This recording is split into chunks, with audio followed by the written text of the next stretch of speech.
এই কি হলো? এত তাড়াতাড়ি সন্ধে নামল কেন? আমর বোনের দিকে কে আসার দুঃসাহস করেছে? আমি কাব্য, গরু চড়াতে এসেছি।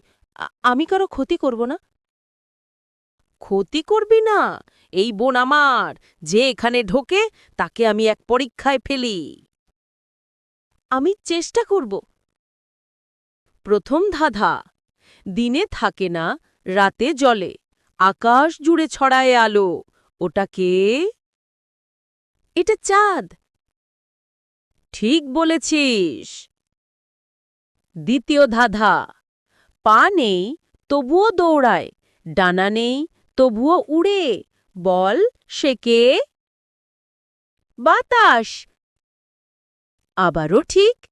এবার শেষ ধাঁধা। যত ভাগ করবে ততই বাড়বে, সেটা কি? ভালোবাসা। কাব্য, তুই আমাকে সত্যিই অবাক করলি। শত শত বছর ধরে কেউ আমার সব ধাঁধার উত্তর দিতে পারেনি। আমি শুধু মনের কথা বলেছি। আজ থেকে আমি আর কাউকে ভয় দেখাব না। তুই আমাকে মনে করিয়ে দিলি ভালোবাসা জাদুর থেকেও বড় শক্তি।